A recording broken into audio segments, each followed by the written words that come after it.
I'm excited. We're going to talk today about client-centered representation, and it's going to be a theme that we're going to carry with us throughout the next 2 days. And the way this session is going to work is it's sort of broken into thirds. So the first third, I'm going to talk a little bit about client-centered representation and what it means, and what I would suggest are some values that are fundamental to being a client-centered lawyer. We're then going to apply these concepts in the context of dealing with ethical challenges, and we're going to move to another room to work in small groups for about 20 minutes on a few ethical challenges, and then we're going to come back and wrap up by having a large group discussion about how we apply some of these principles to these ethical challenges. So, first question to put out there is, what is the role of defense counsel? And I have to say, an easier question for me is, what is not the role of defense counsel? And I think about it when I think about a lot of cases that I learn about as I do this work more and more. One is the case of Cameron Todd Willingham. How many people know about Cameron Todd Willingham's case? Cameron Todd Willingham was accused of killing his 3 children in 1991 in Corsicana, Texas. He lived in a home. The home caught on fire. His 3 young children died. He was charged with murder. He was tried, and at his trial, the primary evidence against him was expert testimony, opining that the cause of the fire was an arson. Based largely on that testimony, Mr. Willingham was convicted and sentenced to die. He was subsequently, experts restudied the evidence and came to a completely different conclusion. And it was pretty clear that what the experts originally testified to at trial was wrong. That in fact, the evidence was quite the opposite. It pointed to an accident. Nevertheless, Mr. Willingham was executed in Texas. And there were still some defenders, despite this new evidence, there were still some defenders of the original conviction. People who didn't want to listen to the new and improved science. And among those defenders, who do you think was one of the chief cheerleaders for the original verdict? The prosecutor, maybe among them, but even more shocking, his lawyer. His lawyer had this to say about Cameron Todd Willingham: there were no grounds for reversal, and the verdict was absolutely the right one. Shit, not my words, his. It's incredible that anyone's even thinking about it. This was on an interview with Anderson Cooper. And he went on, when asked about his clients generally, to say this: most of the time, they're guilty as sin. That was a man appointed to represent Cameron Todd Willingham in a death penalty case. That's Texas, the South. But it's not limited to the South. If you go up to Michigan, Eddie Joe Lloyd. Anyone know the story of Eddie Joe Lloyd? Michigan? Eddie Joe Lloyd was convicted of raping and murdering a young girl. And Eddie Joe Lloyd had an appellate lawyer. And his appellate lawyer never once came to see Eddie Joe Lloyd, and in fact refused to even respond to his collect phone calls on his appeal. Right? What do you think happened on the direct appeal? It was Eddie Joe Lloyd lost. Right? No surprise, his lawyer literally wouldn't accept his phone calls. Eddie Joe Lloyd wrote a letter to the judge saying, I need a new appellate lawyer. My lawyer's not doing his job. And you know what his lawyer's response was? This is a sick individual who raped, kidnapped, and strangled a young woman on her way to school. His claim of my wrongdoing is frivolous, just as is his existence. Both should be terminated. His lawyer said that. You know what happened? Anyone know what happened to Eddie Joe Lloyd? The Innocence Project subsequently took on his case and proved that, in fact, he was innocent. Okay. How does this happen? How do lawyers come to view their clients in this way? It's something that I think about a lot as I learn more and more stories of lawyers who aren't living up to their constitutional and ethical obligations. And when I think about it, I love this picture. This picture sort of helps me understand how this happens, at least in my mind. And this is a great picture by an artist named Frank Wu, and it's this picture of these mechanical, robotic-looking legs walking past a man who's curled up in the fetal position, clearly homeless, and the legs are just walking past him. Right? Clearly, right, suggesting that we become so immune to the injustice around us that we almost become robotic in our response. And I think everyone in this room has probably seen this in the context of indigent defense. You've walked into a courtroom and there's a lawyer who has just gotten so beaten down by the system, so used to the injustice, so used to the processing, that they begin to take it for granted. They begin to take it for granted. And maybe they're not like Cameron Todd Willingham's lawyer or Eddie Joe Lloyd's lawyer, but they are starting to become a little bit desensitized to the injustices around them. And I think that's the slippery slope that can lead to this sort of behavior that's clearly not what the role of the defense attorney is all about. So I think the first thing that I want to just throw out there, and I'll go through this quickly, is sort of the difference between the defense attorney and the prosecutor. Right? What's the main difference between the job of the prosecutor and the job of the defense attorney? Ethical obligations. Ethical obligations. We all have ethical obligations, but they can play out differently, and we're going to talk about that, right? But there's another main difference, right? We understand it, prosecutors don't understand it. The main difference is that we, right, that's us, the angel with the wings and the halo, right? This is us. We represent one person. We represent a client, and our obligation is to do whatever we can to help our client achieve what he or she wants from the case, as long as it's within the bounds of the ethical rules and the law, right? Our job is to win, if that's what our client wants, to help our client achieve the result they want. And that's supported by the ABA standards that lay out the defense function, supported by the model rules of professional conduct that make clear that we must subordinate the interests of all others to those of our client. Right? That's our obligation. Very different from the role of the prosecutor. Right? What's the prosecutor's role? Is it to just lock people up? Right? Santa Claus has a broken taillight, throw him in jail. Is that the role of the prosecutor? No, I think unfortunately what a lot of prosecutors think is we are going all out to secure not guilty verdicts. Their job is to go all out to secure guilty verdicts, and it plays out in the wash. And unfortunately, that's a fundamental misunderstanding that a lot of prosecutors have. In fact, they have an obligation to seek justice, right? They have an obligation to do what's right, not merely to convict. And that's also borne out by the rules of professional conduct. So those are some fundamental differences. And I think it's really important that we understand and we make sure that everyone we come across understands that we represent one person and one person only. And I don't think we can sum it up better than Henry Lord Brougham. Anyone know Henry Lord Brougham? Does that name ring a bell to anyone? Died like 200 years ago. But he represented Queen Caroline. Queen Caroline was married to King George IV.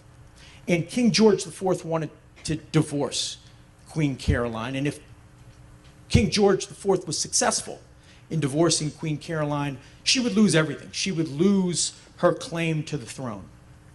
And Henry Lord Brougham represented Queen Caroline. And in her defense, he stood up and threatened to make clear the evidence he had that showed that King George IV had engaged in an illegitimate marriage to a Catholic.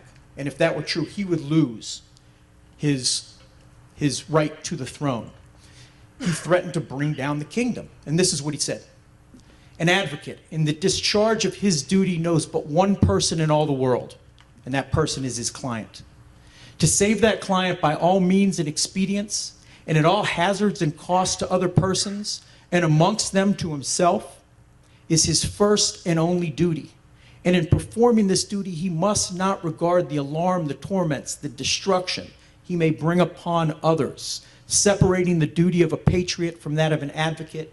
He must go on reckless of the consequences, though it should be his unhappy fate to involve his country in confusion. Right? That's client-centered representation. Right? That's what we have to be about.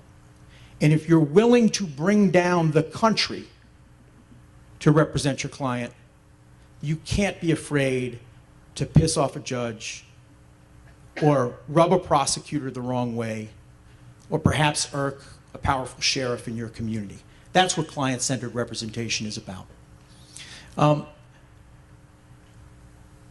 I have talked to some people who say, well, to me, client-centered representation is I say to the client, look, you're charged with murder, and there's a plea to a simple assault. And the client says, I didn't do it, man. Let's go to trial. I told them the plea. They told me what they wanted. We're going to trial. Is that client-centered representation?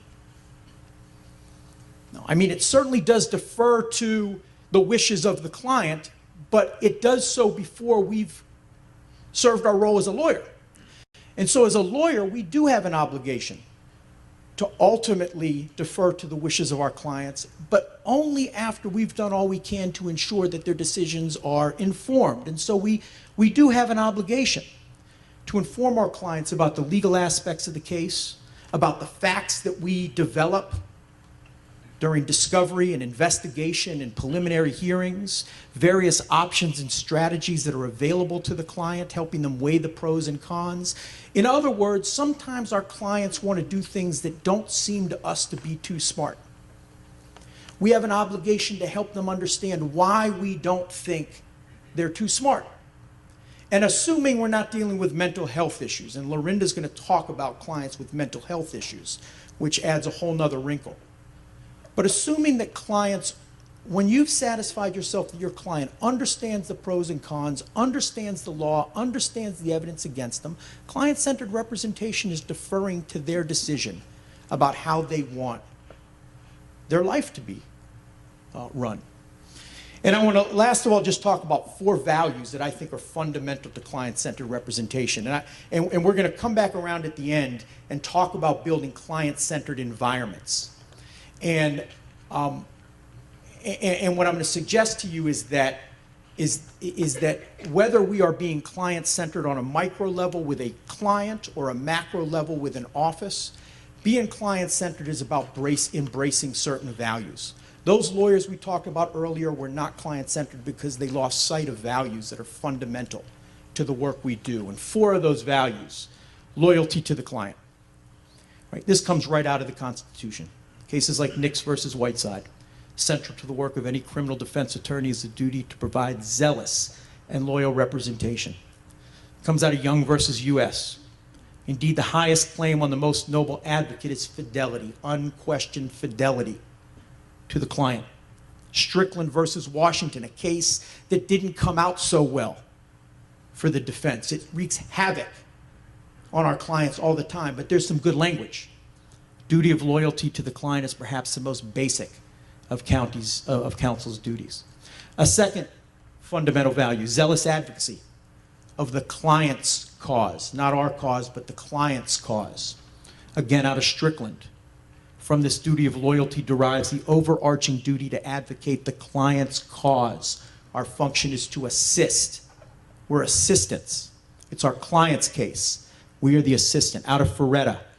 The Sixth Amendment speaks of the assistance of counsel, and an assistant, however expert, is still an assistant.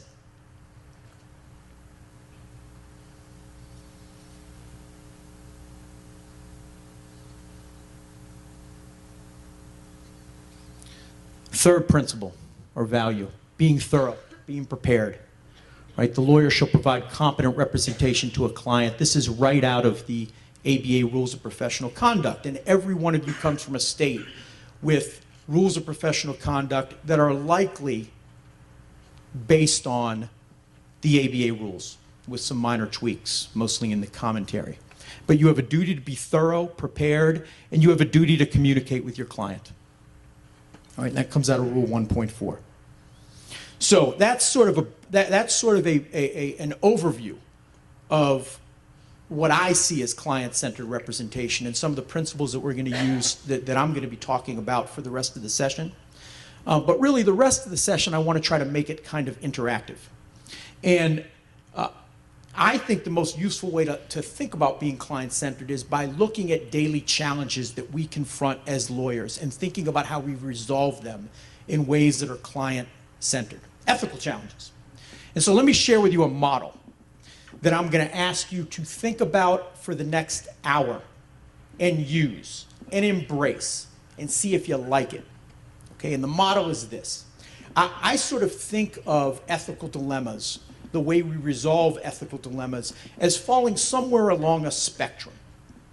Okay, on one end of the spectrum is the lawyer whose response to an ethical dilemma is to cover his own butt, to save his or her own skin, to cozy up to the judge who's perceived to have the power in the courtroom.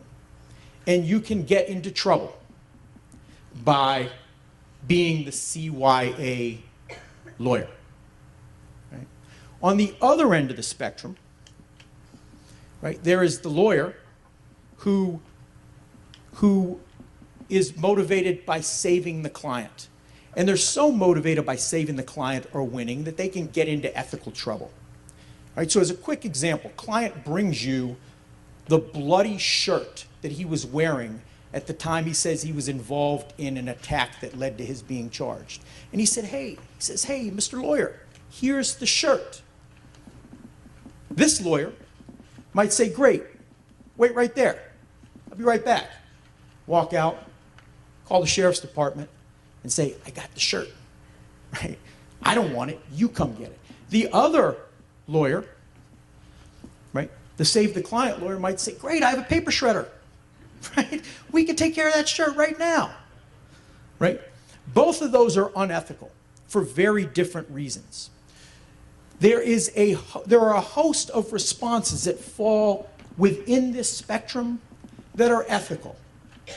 Right? Some are more strategically appropriate than others. There are many ethical responses. And what I'm going to suggest to you is that you want to consider the responses on this spectrum and try to find the one closest to the save the client without crossing that line. We like the instinct of saving the client. We like the instinct of winning. But if we don't know where that line is and we push too hard, we can cross over into territory where we're behaving unethically.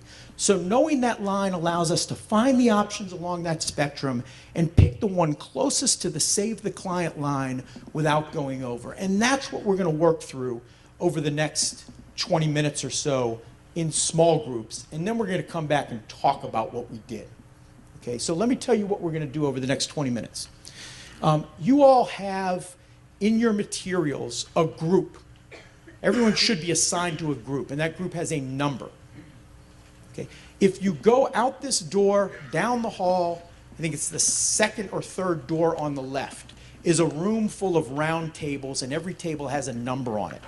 You're going to go to the table with your number on it. Right?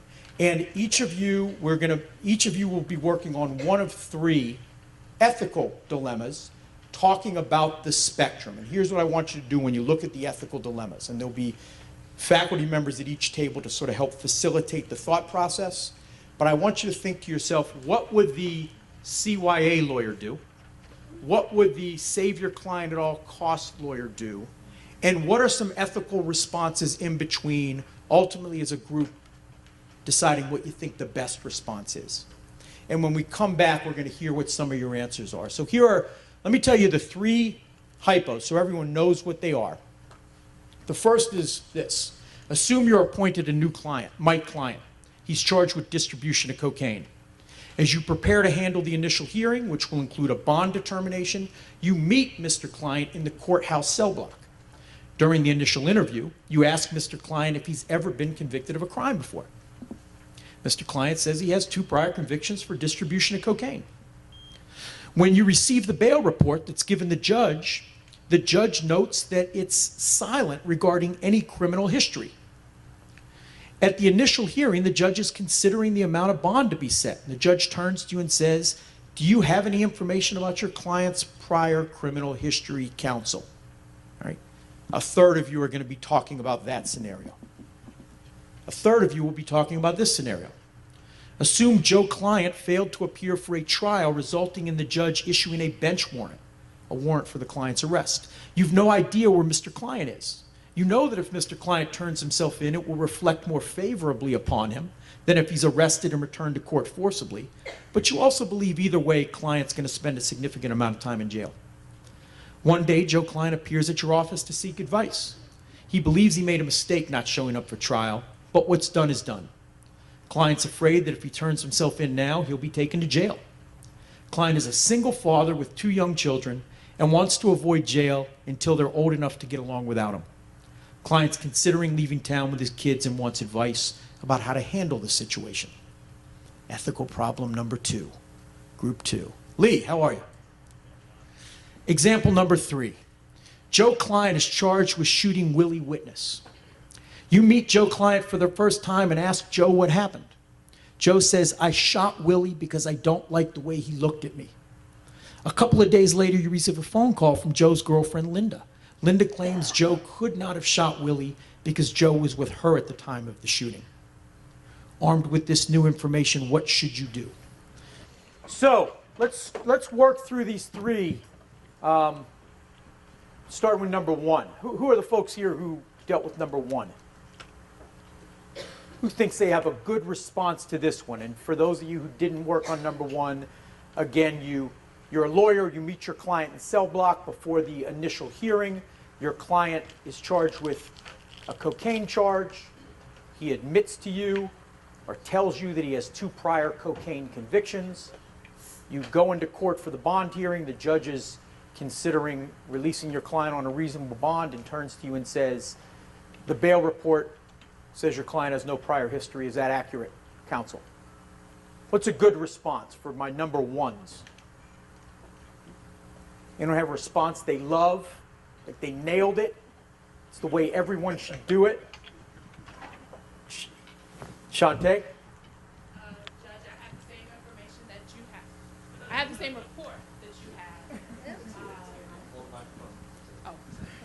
Judge, I have the same report that you have that indicates no criminal history.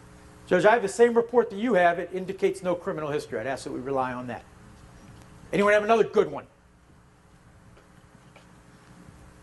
Right here. Our training is that that's an inappropriate question, Judge. You should bring it up with the prosecutor. There you go. Kiss my...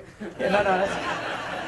Our training is that's an inappropriate question. Bring it up with the prosecutor. Or With all due respect. with all due respect, right? Just to make sure they know you're saying F you. Right. Okay? Or a variation of that. Your Honor, I'd ask that you ask the prosecutor that question. Okay. Other thoughts? One more right here. Shane. I got this from Jeff, so if you don't, it's not good. All right, we're putting this one on Jeff, so my guess is there are problems with this. Jeff is nervous right now. Your Honor, I don't have anything I can add to that. I have nothing I can add to that. That's Raps. Is that true? Is that ethical? I don't have anything I can add to that. I cannot add. Not true? Why is it not true? Because you have something there. You do have something. Can you add it? No. Is there something that prohibits you from adding it? What? Rule 1.6, you're actually prohibited from disclosing what your client told you, right? So technically, I think that's absolutely true, right? You have to know your forum, right? You have to know if a judge is going to think you... I mean, part of this is, I think, not only finding the best answer along the spectrum, but also taking into consideration all of the other factors like who your judge is and how educated your judge is about these things. I'd be very comfortable saying that and defending that before any bar counsel. Question is, do you want to do that?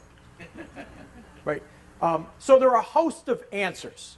Right? There are a host of answers. I think all of those were perfectly ethical of those. Which is the best if we're trying to get closest to the save my client end of the spectrum without crossing it? Anyone have a favorite? We like them all? First one? Okay. But you get the idea. Let's go through a few of these multiple choices. How's this one? Yes, I do, Your Honor.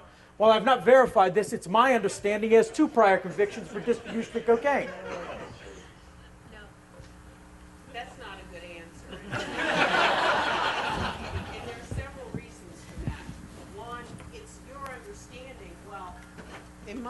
in my experience, clients are not really savvy about what is a conviction and what isn't.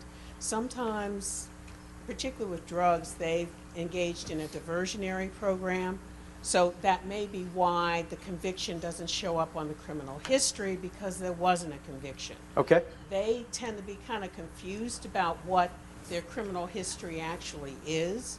So because it isn't verified, I haven't been able to verify that as a fact. Good. I don't disclose it. What's the other big problem with this? Just threw your client under the bus, right? Rule 1.6 makes clear you may not reveal information you learn from your client. That's called privilege. My guess is every one of you is in a state where there is also a rule of evidence that precludes you from disclosing privileged information, but right, that's both unethical and possibly even a violation of an evidence rule. Your Honor, this is my client's first time ever being arrested. I swear. Right? Right? Now, technically, you've lied to the court, right? At least you've lied about your certainty about this. Certainly, it might be true that it is. It might be true your client doesn't understand the difference between a conviction and an accusation that doesn't lead to arrest. But you can't lie to the court. Right? Those are the two ends of the spectrum. That's the erring on the other end. What about this one? I don't have to tell you anything. If you want to know, go find out yourself. Is that ethical? Is it ethical? That's very ethical. And dumb. Ethical and dumb. So that's somewhere, I don't know where that is on the spectrum, but it's not where you want to be. I do not have any information that I'm able to provide the court to supplement the bail report. There's no criminal history reflected in the bail report, and I'd ask the court to rely on that for purposes of this hearing. Right? Ethical, right? But some variation. Okay, let's move on to another one. Oh, what about this twist? Okay, rather than learning the information from your client, instead, you meet your client before the bail hearing, you go up to the courthouse clerk to run your client's record, right? Say you have the access to your client's record, and you learn from the courthouse, from the printout, that your client has 2 prior convictions for cocaine. And the judge says, counsel, the bail report suggests your client has no prior convictions. I'm inclined to release your client on a nominal bond. Do you have any information to the contrary? Does this change things? How does it change things? Means you have to back up a step and rely on the ethics that gets board. Could you stand, please? There's nothing I can ethically share with the court. You can't get to that. I have the same report as the court does. Okay. It's one step removed from knowing it from your client, but that's true. It is different. That's good. I'm loud anyway, but it's still not your job. I mean, it's their job. So I think you could still say nothing I can provide to the court, because then the can that we discussed earlier had nothing to do with where we got our information. It had to do with the fact that there are ethical rules we are bound by, and forget the prosecution, really. So the ABA rules, and my guess is if any of you look at the commentary to your Rule 1.6, you will find the same language. I've yet to see a state that doesn't have the same language, other than Louisiana that doesn't seem to have commentary, but you can rely on the ABA rules. Confidentiality is broader than the attorney-client privilege. It includes all information relating to the representation, whatever the source. If you learned information about a case because of your role as the lawyer, and I can't imagine why you'd know anything about your case outside of learning it in your role as a lawyer, it's confidential. And you treat that information that you got from the clerk the same way you treat the information you got from your client. I just have a very random question. The judge in our jurisdiction asked us to fill out a bond form, which includes any failure to appear. Oh, sorry, Stan. Sorry, I asked. Our judge requires that we check if there's any type of failure to appears or bench warrants. Where does that fall in this discussion of our duties to our client, but the judge is also asking us to make that representation to the court? Technically, if you follow the judge's advice, your bar card is on the line. Rule 1.6 prohibits you from going out and learning information about your client that can hurt your client and sharing it with anyone. Now, the reality is if you have a judge that is asking you to do something unethical, right, part of what we're going to do over the next couple days is be talking in the leadership track about what leaders should be doing to try to make sure that's not happening to their young lawyers, because it certainly puts a young lawyer in a terrible position to have to be the only one fighting this battle where there is a tradition in your courthouse of judges saying, I want you to go ask your client what he knows and come tell me, right? And really what you suggest is just a step removed, but it's equally as covered. That's confidential information. The judge is saying, I want you to go find out confidential information. One thing you might say to the judge is, Your Honor, according to Rule 1.6, I'd love to oblige the court, but I'm simply not allowed. My understanding is I'm not allowed to go find any information and give it to the judge. So I don't want to be rude or disrespect the court, but I don't think I'm able to do that. Let me give you a copy of Rule 1.6 in the commentary. What about the fact, though, that what you're trying to do is get the guy out of bond? So if you say to the client, hey, you got some good things and some bad things in your background, I want to give the information to the judge. If I give it, I got to give it all. Okay with you. I mean, I don't think you can do this bright line rule of don't do it. No, I don't think the bright line rule is don't do it. I think you're right. So if there is information that you learn from your client or you learn from your investigation that you think is helpful, right, you're not allowed to make the decision to disclose it without bringing your client in on that discussion. But absolutely, there might be situations where you say to your client, I learned X, Y, and Z. These are the reasons why I think this could help. These are the reasons why it might hurt. My recommendation is we disclose it. What do you think? Client says, sure, go ahead. Absolutely. You can disclose information that you learn with your client's permission after consultation. Absolutely. Well, I was going to say that in certain jurisdictions like hers, there's a practical aspect of it, because let's assume you get the bond granted the first round without revealing it. There's no reason that the DA can't come back once they find it out, which they probably are at a later point, and ask for the bond to be revoked or raised or something of that nature, because that evidence wasn't before the court at the initial bond hearing. So in some respects, isn't it best, if you've got judges that are that interested, to go ahead from a practical standpoint, ask your client, can we go ahead and reveal this? Let me suggest that there is no way, right, there's no way we can actually figure out every wrinkle in every jurisdiction. And I think the purpose of this session is to make sure not only that we all understand, but that we are going back and making sure the lawyers we work with understand what the rules are, what we can and can't do. And how you work with those rules to best represent your client is going to vary from jurisdiction to jurisdiction and maybe judge to judge. I think the main thing is we want to make sure that people aren't leaving here revealing this information not understanding that they've just violated a rule of professional responsibility, and that if they're going to do it, it has to be in consultation with the client. And there may be strategic reasons to do that. Okay? All right, so here's another scenario, very, very quickly, and I'm going to actually move through these others more quickly in the interest of time. You're sitting in the living room of Ms. Pauline Betts. Ms. Betts is a friend of your client, John Client, who's accused of killing a third friend. Client says he wasn't present at the time of the shooting and has no knowledge of the case. Ms. Betts is telling you about the various friends of both your client and the decedent. Halfway through the interview, she stops and says, well, what does John say about this? Does he have an alibi? You're trying to get information from a witness. She stops and says, well, what does your client say? Anyone have an idea of how you deal with that? Sorry. We're just here to talk about what you know about the case. Yeah, you don't have to, you shouldn't reveal what it is that your client said. And since you're talking to a witness, I agree you can redirect it by saying, I want to see what your views are and what your observations are. Another way you could say, well, I really haven't talked in detail to my client about that, and even when I do, I really can't divulge that to anybody else, and explain the attorney-client privilege. I think that gives you greater credibility to that particular witness as well, that you're doing your job and you're ethical and you're not a scumbag attorney. Okay. You can explain a little bit about attorney-client privilege. I mean, the thing you're trying to do here is balance both your obligation not to reveal that information and not to cut off communication with a witness who's going to be helpful.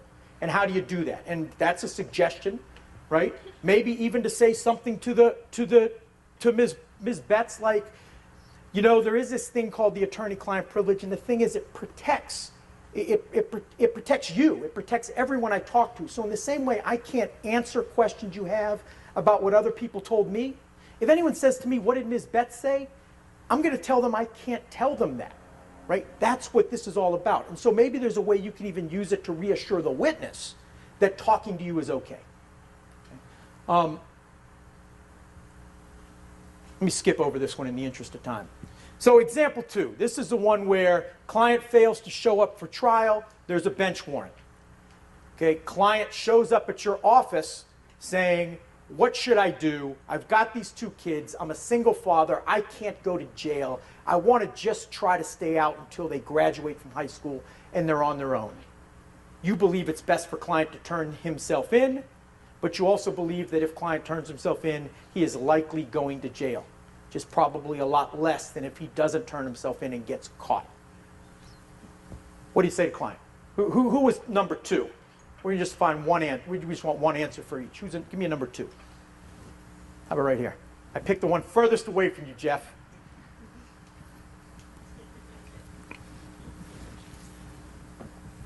What is the ideal response?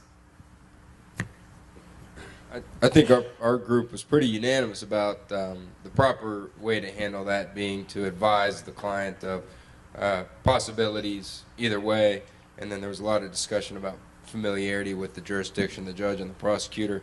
So saying, based on what we've seen before, handling it in one way could result in maybe something worse than what he's facing, whereas turning yourself in could, like it says in the example itself, could help him out. But basically leaving it up to him, but advising him that what we might expect from the 2 different responses. Laying out the options. What about these answers? Excuse yourself for a moment, saying you need to use the restroom. Then call the police from another office and report that your client's in your office. Is that unethical? Right, that's the CYA answer, right? Again, you learn this information during the course of the representation. You can't reveal that. B, leaving town isn't good enough. The best way to avoid jail would be to leave the country. I recommend you get a bus to Mexico and don't come back. Right? Obviously, that's the other end of the spectrum. A little too far. You need to turn yourself in. If you don't turn yourself in, I'll see you when you eventually get picked up. I have nothing else to say about the matter. End the conversation. There's a question as to whether that's even ethical, because you do have an ethical obligation to communicate, advise, and consult with your client. In some ways, you're cutting off your client's access to his lawyer. But even if you could argue it's ethical, it's not a very client-centered answer.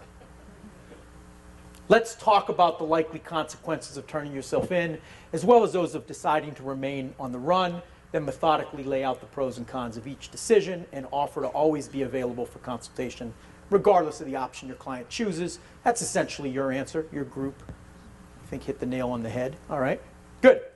And 3, my 3s. Let's get one person who did 3. 3 is Joe Client's charged with shooting Willie Witness. You meet Joe Client for the first time and ask Joe what happened. Joe says, I shot Willie because I don't like the way he looked at me. A couple days later, you receive a phone call from Joe's girlfriend, Linda. Linda claims Joe couldn't have shot Willie because Joe was with her at the time of the shooting. Armed with this new information, what should you do? Ed. The first thing our group decided was we would tell our client what his girlfriend said. It was obvious to all of us that we could not tell the girlfriend what our client had said for a lot of different reasons. One being privilege, which we've discussed.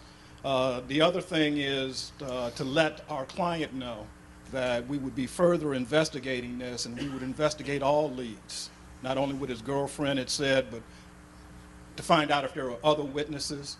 But we spend most of our time dealing with how we approach our client before he tells us anything about the case.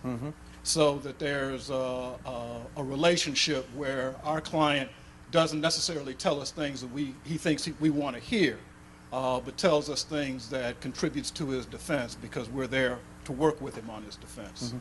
Yeah, I love that because while the last thing Ed said and that Ed Group spent so much time talking about, while it's not part of this session, right, I don't think you really can talk about being an ethical and client-centered lawyer without talking about client relations and the need to make sure you're developing relations that allow your client to understand that the information they give you they're not stuck with. That's what the attorney-client privilege means, that they don't have to rush into telling you something, that you want to sort of educate them a little bit so they can understand what's going on before they start sharing things with you that may not be helpful and may not be true. So excellent. What about these answers? Don't tell Joe about the conversation with Linda because you don't want to encourage Joe to lie. You're not being a lawyer. You're keeping the information to yourself. It's actually unethical under Rule 1.4, I believe, that requires that you communicate with the client, and we're going to get to that. Go to Joe and say, look, I know you shot Willie, but Linda will say you didn't do it. If you just get on the stand and say you were with Linda, I think we have a good shot at winning this trial. Right? Lie. Right? Lie and go home. Can't do that. Rule 3.3, we'll talk about that. Go to Joe and say, I just talked to Linda who says she was with you when Willie got shot. She's obviously willing to lie to protect you, but I can't help you put on that defense. Right? You sort of assumed that you know what the truth is, first of all, right? I think it goes back to what you originally said in the first hypo. How do we know what the truth is? We haven't even investigated, and we'll talk a little bit about what happens if you do come to believe you know what the truth is. Go to Joe and explain what you learned from Linda. Explain some of the technical challenges with putting on an alibi defense when the only alibi witness is the girlfriend.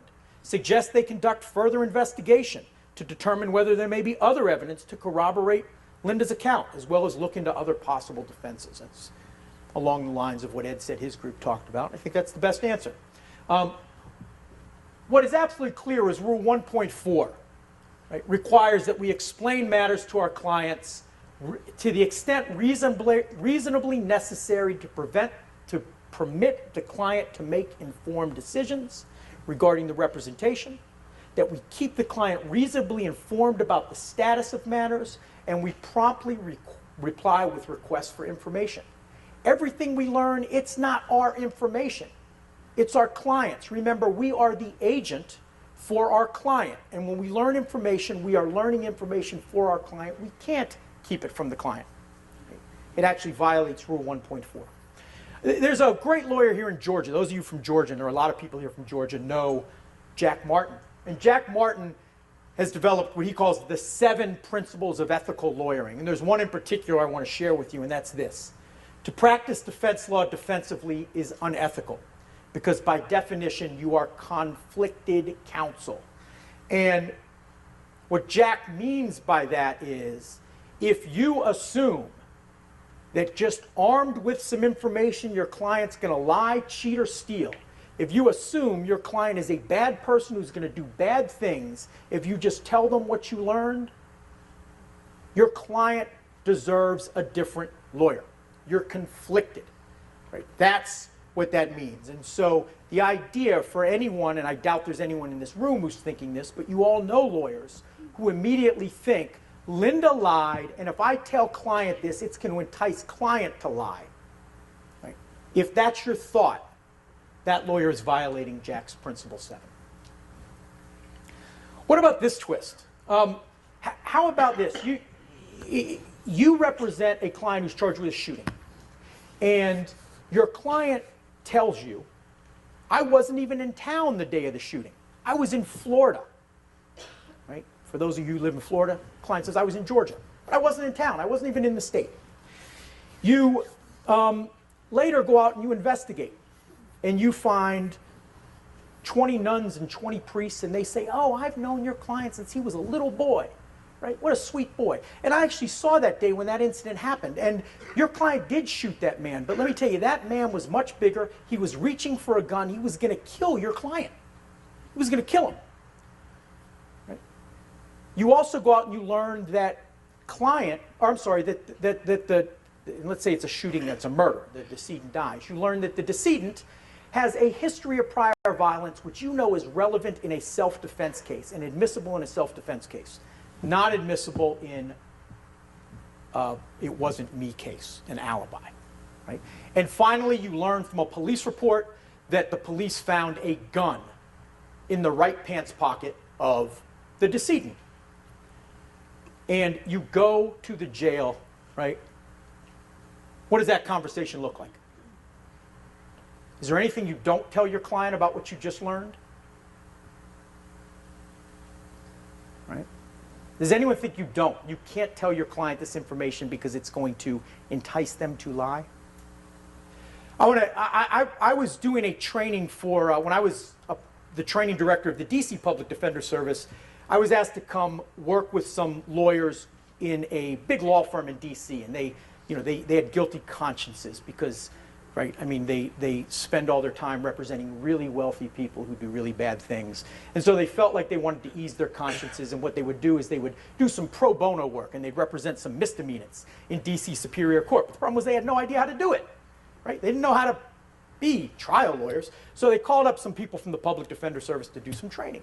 And I did a training on client relations. And one lawyer, we were talking about what you say to your client when you go to meet them. And we were sort of asking the question, do you sit down with your client and say, listen, before you tell me anything, let me tell you what the evidence, what they say you did and what the evidence is against you. Let me tell you what possible defenses are. Let me tell you what I've learned in my investigation and how we can use that. And after that, then we can talk about what you want to share with me. Someone said, well, you can't do that. You're coaching your client to lie. And this one young lawyer, right, bless her soul, she raises her hand. She was a young associate, and she said, wait a second. We represent people in white-collar cases all the time, right? And they walk into our offices, and they sit down, and they say, I'm more criminally sophisticated than those misdemeanants in DC Superior Court, so I'm not going to wait for you to tell me anything. I want to ask you something. Before I tell you anything, I want you to tell me. What are they saying I did? What's the evidence against me? What are the defenses? And what else have you learned? And I've never seen one lawyer in this room say, I'm not going to tell you that. Because if you did, what would happen? Right? They'd leave Jones, Jones, and Jones and go to Smith, Smith, and Smith. Right? They just go next door and find another lawyer. And why would we treat our clients, right, who are less criminally sophisticated than these folks, right, that this firm deals with? Why do we treat them with any less respect? I mean, to me, that was the most compelling argument as to why, of course, you're going to share this information with your client. It's not coaxing them to lie. It's being a lawyer. Right? It's being a lawyer. Anatomy of a Murder. What am I doing for time here? Okay, we got a few minutes. Anatomy of a Murder. Anyone see Anatomy of a Murder? It's a great movie. Great movie. There's one scene in there. Let me just read it to you. You know, it's Jimmy Stewart. Jimmy Stewart plays a lawyer named Paul. He represents a man named Mannion, who's charged with killing a man who I believe raped his wife. And Jimmy Stewart comes to the jail to visit with Mannion. And he says to him, Paul says, Lieutenant, there are 4 ways I can defend murder. Number 1, it wasn't murder. It was a suicide or accidental. Number 2, you didn't do it. Number 3, you were legally justified, like self-defense or protection of your home. And number 4, the killing was excusable. Mannion, where do I fit into this rosy picture? Paul, I'll tell you where you don't fit in. You don't fit into the first 3. They talk for a while, and then Mannion says, so are you telling me to plead guilty? Paul, when I advise you to cop out, you'll know it. Mannion, if you're not telling me to cop out, what are you telling me to do? Paul, I'm not telling you to do anything. I want you to understand the letter of the law. They talk a little while longer, and then Paul says, now because your wife was raped, we'll have a favorable climate in the courtroom. You'll have sympathy with you, if all the facts are true. And you'll need a legal peg, which will let the jury hang up their sympathy in your behalf. Do you follow me? Mannion nods. Paul says, what is your legal excuse? Mannion thinks. Mannion says, I must have been mad. Paul says, a bad temper is no excuse. Mannion says, I mean crazy. Yeah, I must have been crazy. Am I getting warmer? Paul turns to walk out. Mannion says, Paul, am I getting warmer? Paul says, I'll tell you that after I've talked to your wife. In the meantime, see if you can remember just how crazy you were. Professors who teach ethics in law school debate whether that's unethical all the time, right? What are people's thoughts about that? Anything unethical about that? At that point? I think at that point you're really just exploring it. So, I mean, really go over it in your mind and try to remember what you were feeling. You're not asking him to make it up. Go back in and sort of think about it, and I'll come back after and talk to you after I've got some more information. You're not asking him to commit to that. I mean, obviously it's ambiguous the way he said it, and it's sort of suggestive, but not quite there yet. Mm-hmm. If he remembers I wasn't actually that crazy at all, then you have a different situation. Mm-hmm. So, I think some might argue, and I'd be in this camp, you're advising him of the law, right? You're suggesting to him what defenses work and what defenses don't work, and you're asking him to think about it, and you haven't committed. Now, let's say he decides he wants to testify. The client wants to testify, right? And in the interest of time, let me just tell you, under the ABA rules, it is clear that if you know your client is going to lie, you can't put your client on the stand. Now, again, that begs the question of when do you know, right?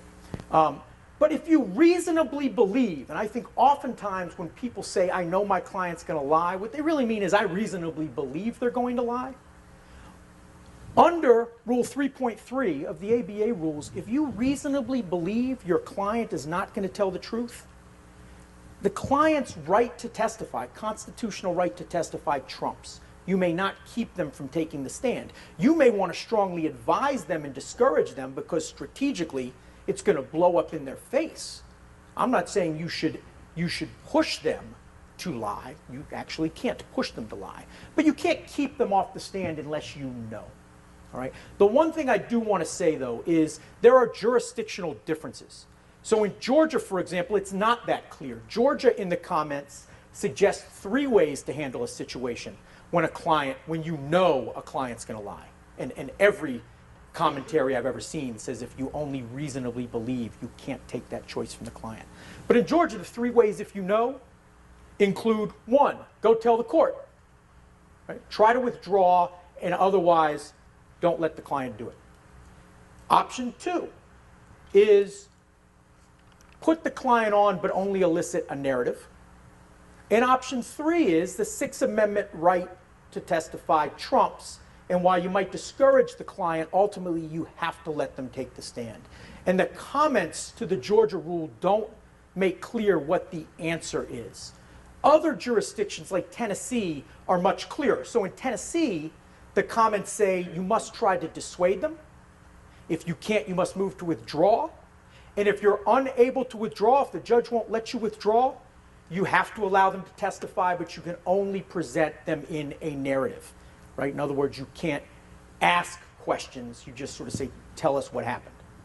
Obviously, the problem with that is that's like a big red flag. Like, tell us what happened. Then you turn around, you don't participate, and you say basically you're saying to the jury, listen to this liar. Right? It's not a great answer for a client-centered lawyer, but you need to know the rules and the comments. And I think I'm out of time, so I'm going to skip over the rest of this. I think this PowerPoint is in your materials, but I do want to just end by saying this. All the stuff we're talking about thinking about being client-centered, not just as lawyers, but as leaders, as people who are going to affect the way everyone around you thinks in the criminal justice system, right? All of this is, all of these answers are driven by the values that you embrace. And sometimes people around you don't get those values, they don't understand them, and they don't embrace them. And you all, by the way you act and live and practice, right, you help shape people's values. And in that way, you help everyone become more client-centered. So it's really encouraging to be here with you all. I'm excited to spend the next couple days with you, and thank you for taking this time.